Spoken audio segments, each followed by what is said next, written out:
কিভাবে হাতিটা তাড়া করলো, মানে জাস্ট দেখে মন ভরে গেল। তবে কপালে থাকলে আপনারা কিন্তু এখানে হাতি আর বাইসনটা দেখতেই পাবেন। আমার পিছনের পাহাড়টা কিন্তু ভুটান, আর এই দিকটা হচ্ছে ইন্ডিয়া। রয়েছি কিন্তু এই যে আমার পিছনে প্রকৃতি হোমস্টেতে। হো হো ভগবান, তোমার একই লীলা, দেখো কোথায় আছি, স্বর্গের পথে, স্বর্গের পথে। 2 রাত 3 দিনের এই অ্যাডভেঞ্চার সফরে আপনাদের সবাইকে জানাই স্বাগতম।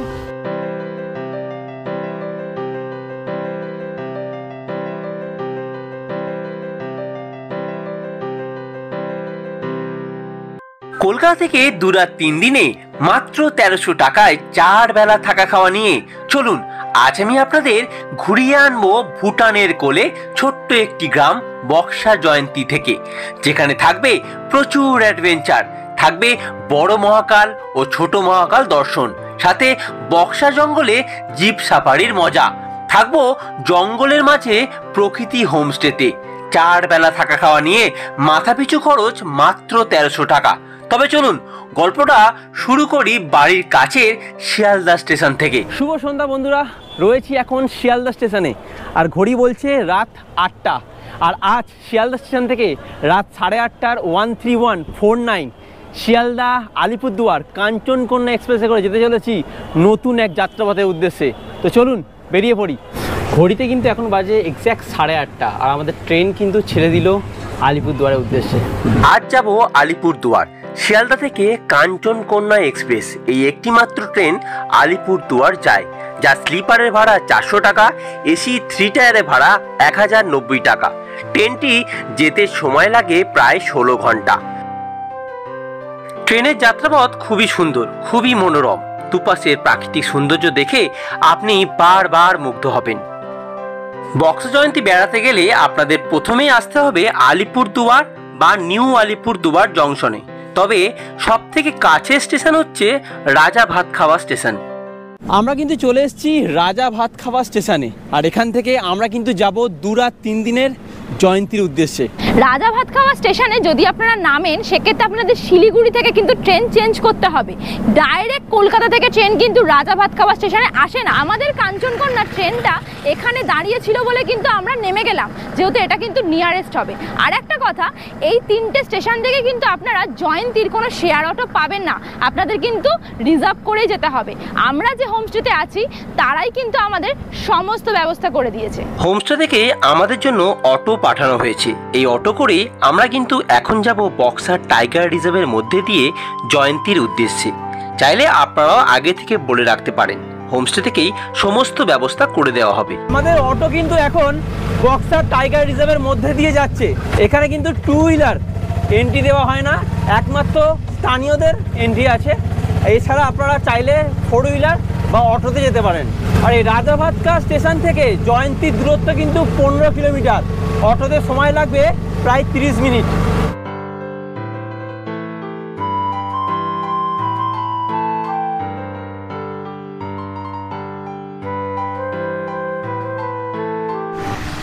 আমি কিন্তু এখন এসে পৌঁছেছি বক্সা মোড়ে, আর এখান থেকে জয়ন্তীর ডিস্টেন্স হচ্ছে 5 কিলোমিটার, আর শান্তলাবাড়ির ডিস্টেন্স হচ্ছে 5 কিলোমিটার। জাস্ট দেখো একবার জায়গাটা, অপূর্ব অপূর্ব সুন্দর।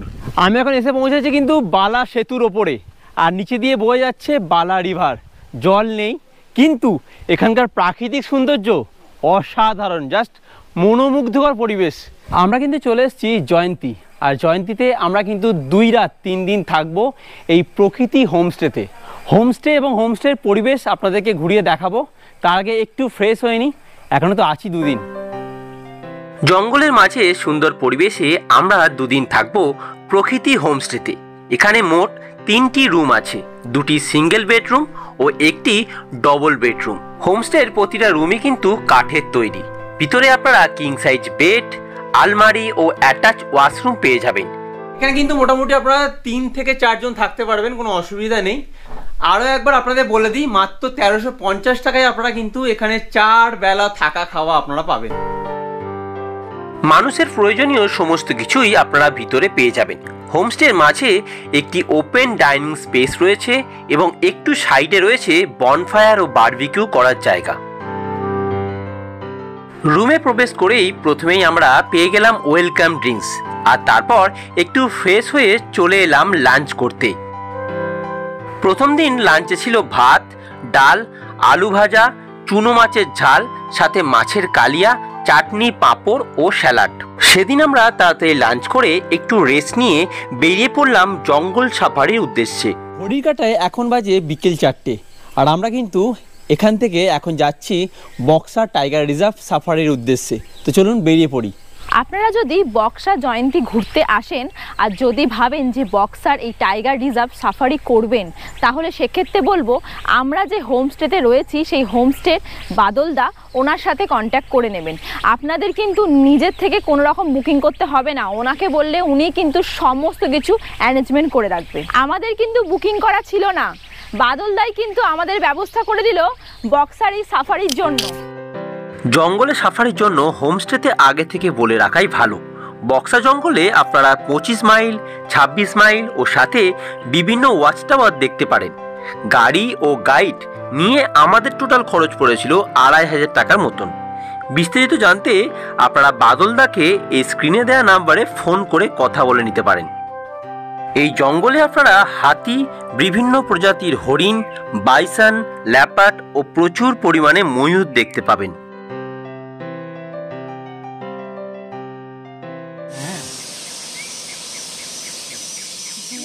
এতবার আমরা সাফারি করেছি, এবারেও আমরা ডুয়ার্সে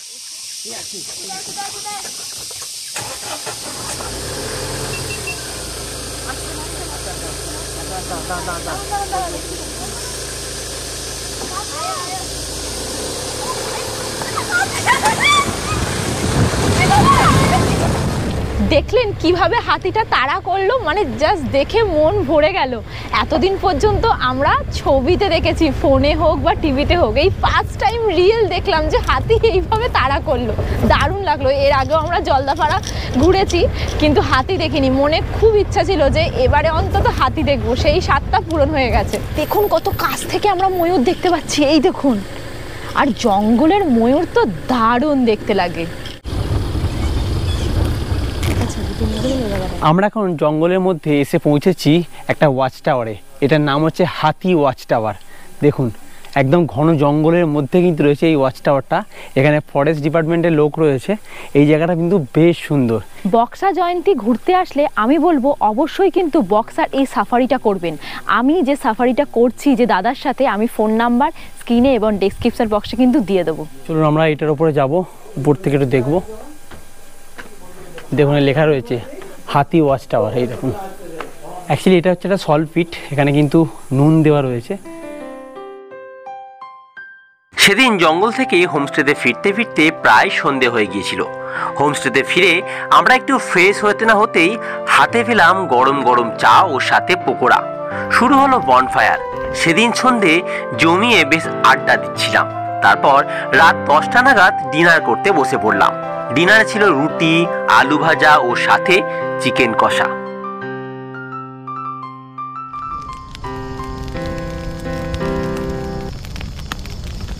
গুড মর্নিং ফ্রম জয়ন্তী। রয়েছি জঙ্গলের মাঝে এই প্রকৃতি হোমস্টেতে। সত্যি অসাধারণ সুন্দর এই জায়গা। সকাল সকাল ঘুম থেকে উঠে পড়েছি, ঘড়ি বলছে এখন সকাল 7টা। আর আজ এই জয়ন্তী থেকে আমরা কিন্তু যাব বড় মহাকাল এবং ছোট মহাকাল ঘুরে দেখতে, এবং আপনাদেরকেও দেখাবো। তো চলুন বেরিয়ে পড়ি সকাল সকাল বড় মহাকালের উদ্দেশ্যে। এই জায়গাটা জাস্ট একবার দেখো, মেঘগুলো উপরে রয়েছে ভেসে, আর এই হচ্ছে পাহাড়। অঙ্কিতা আর গাইড কিন্তু আগে যাচ্ছে হেঁটে। তো চললাম এখন বড় মহাকালের উদ্দেশ্যে। আর এখন আমরা যেটার উপর দিয়ে হেঁটে যাচ্ছি এটা হচ্ছে নদী, জয়ন্তী নদী। এই জয়ন্তী নদীর জল কিন্তু এখন নেই বললেই চলে। বর্ষাকালে এর জল কিন্তু অনেক বেশি হয়ে যায়। আর এই বড় মহাকালে যেতে গেলে কিন্তু আপনাদের গাইড নিতেই হবে, গাইড ছাড়া আপনারা যেতে পারবেন না। এই যে মনোজদা আমাদের গাইড, এই মনোজদাকে সঙ্গে নিয়ে আমরা যাচ্ছি আজকের বড় মহাকালের উদ্দেশ্যে। মহাকাল যাওয়ার পথে এই যে জয়ন্তী নদীর জল বয়ে যাচ্ছে। অঙ্কিত এখন বুট পরে আছে, কি করে পার হবে এটা? দেখো কিভাবে আমরা নদী বেরোচ্ছি, আরে বুট পরে এসেছি বলে এক সমস্যা হয়েছে। আমরা যে হোমস্টেতে রয়েছি প্রকৃতি হোমস্টে, এই হোমস্টে থেকে মহাকালের দূরত্ব হচ্ছে 7 কিলোমিটার। এই যে জায়গা দেখতে পাচ্ছেন এটা হচ্ছে হাতির করিডোর বলা যায়। এখান থেকে কিন্তু হাতিগুলো আসে, এসে এইখান থেকে এইদিকে চলে যায়।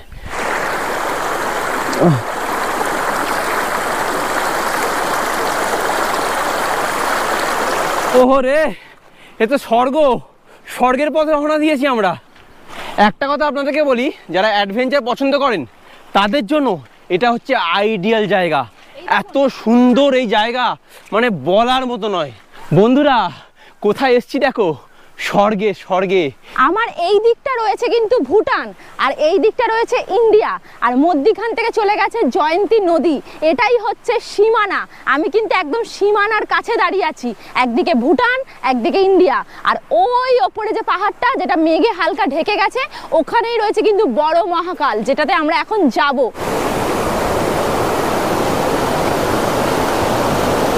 ওহো, এ কি সুন্দর জায়গা। অঙ্কিতা, তোমাকে আমি বলেছিলাম যে বিদেশ ঘোরাবো, তো চলো তোমাকে ভুটান ঘোরাবো আজকে রে। এই যে চলে এসেছি একদম ভুটানে।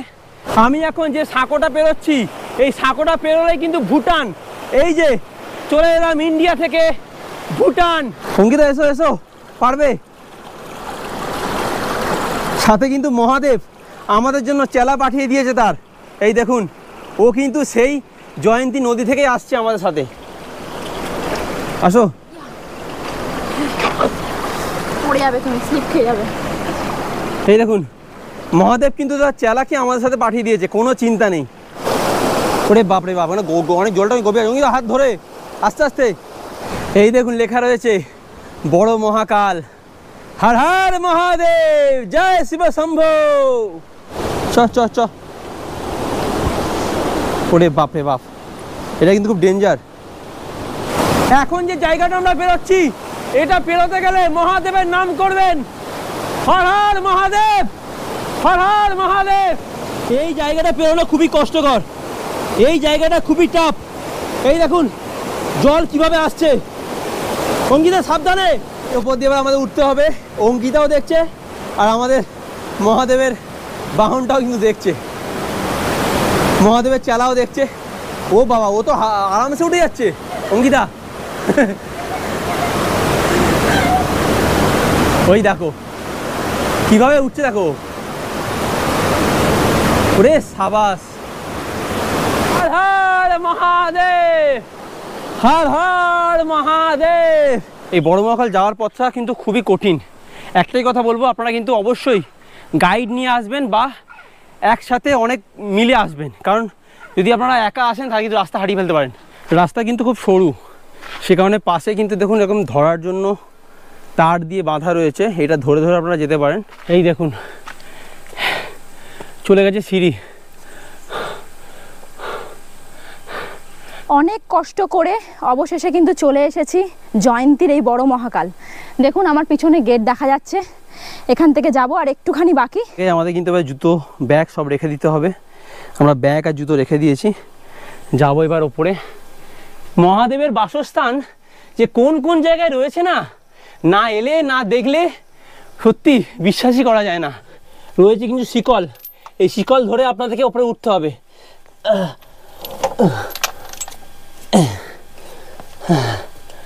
খুবই কঠিন একটা রাস্তা, পেরেছি। হর হর মহাদেব, সত্যি খুবই কষ্ট। হর হর মহাদেব, হর হর মহাদেব। আর পাচ্ছি না। হর হর মহাদেব, হর হর মহাদেব। এই হচ্ছে বাবার নন্দী, এই যে, আর এই হচ্ছে বড় মহাকাল মন্দির। অনেক দিনের ইচ্ছা ছিল বড় মহাকাল দেখব, অবশেষে কিন্তু চলে এলাম। এইদিকে আমরা দর্শন করলাম মহাকাল মন্দির, আর ঠিক এই দিকে আমরা যাব কিন্তু কালীমার মন্দির। এই দেখুন মায়ের মন্দির লেখা রয়েছে এই দিকে। হো ভগবান, তোমার একই লীলা, দেখো কোথায় আছি। হো, স্বর্গের পথে, স্বর্গের পথে। হো, কি সুন্দর জায়গাটা। হর হর মহাদেব, হর হর মহাদেব। মহাদেবের দর্শন আমাদের হয়ে গেছে, আমরা এখন নিচের দিকে নামছি। ওঠাটা যত কষ্টের, নামাটাও কিন্তু ততটাই কষ্টের। চলুন আস্তে আস্তে নিচের দিকে নামি। আমরা এখান থেকে উপরে উঠে পড়েছিলাম, উঠে মহাদেবের দর্শন করে এলাম। ও বেচারাটা উঠতে পারেনি বলে ও এখানে আমাদের জন্য ওয়েট করছিল। ওই দেখুন কিরকম করছে, দেখুন আয় আয় চল আয় চল চল। আমরা বসে গেছি সকালের ব্রেকফাস্ট করতে এখানেই। এই মহাকালের দর্শন করার পরে আমরা এই জায়গাটা কিন্তু ব্রেকফাস্ট করছি। ব্রেকফাস্টে আমরা হোমস্টে থেকে নিয়ে এসেছিলাম পরোটা, সঙ্গে রয়েছে তরকারি, একটু শসা নিয়ে এসেছিলাম। দেখুন একেও দেওয়া হচ্ছে, দাদাও খাচ্ছে, অঙ্কিতাও খাচ্ছে। অঙ্কিতা কেমন লাগলো? দারুণ দারুণ। আর এই খাওয়া দাওয়া, সকালবেলার খাওয়া দাওয়া করছি মহাদেবের দর্শন করে, তাও আবার এরকম পাহাড়ের কোলে। আজকে সকালের ব্রেকফাস্টটা হচ্ছে কিন্তু ভুটানের পাহাড়ে। এখানে ছোট্ট একটা ইনফরমেশান দিয়ে রাখি, যদি আপনারা মহাকাল ট্রেক করেন এখানে কিন্তু জিও এবং এয়ারটেল দুটোরই কিন্তু নেটওয়ার্কের কোনো প্রবলেম নেই, নেটওয়ার্ক একদম ফুল।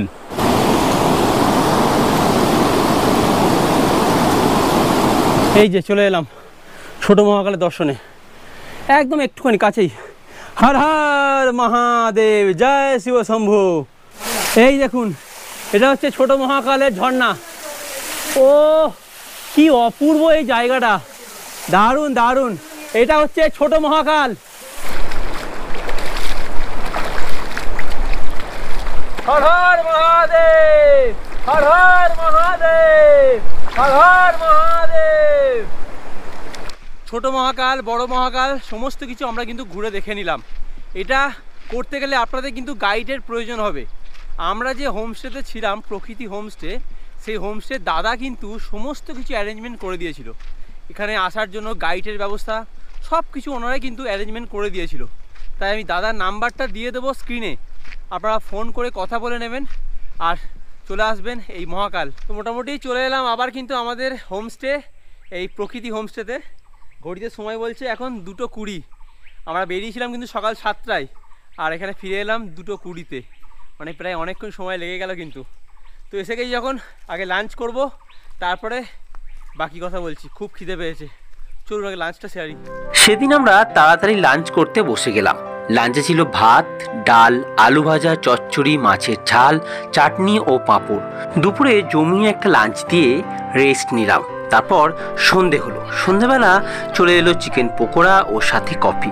আগের দিনের মতন সেদিনও রাতে আমরা ভাত, আলু ভাজা, ডাল ও চিকেন কষা দিয়ে রাতে ডিনার করে ঘুমিয়ে পড়লাম। গুড মর্নিং ফ্রম জয়ন্তী। আজকে আমাদের জয়ন্তীতে শেষ দিন।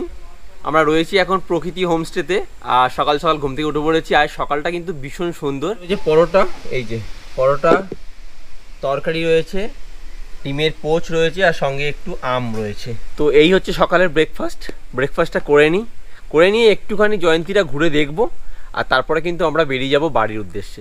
এই 2-3 দিনের জয়ন্তীর ভ্রমণ আমাদের কমপ্লিট। এই ভিডিওটা আপনাদের কেমন লাগলো আমাদেরকে অবশ্যই কমেন্ট করে জানাবেন। ভিডিও ভালো লাগলে লাইক, কমেন্ট, শেয়ার, আর চ্যানেলটি অতি অবশ্যই সাবস্ক্রাইব।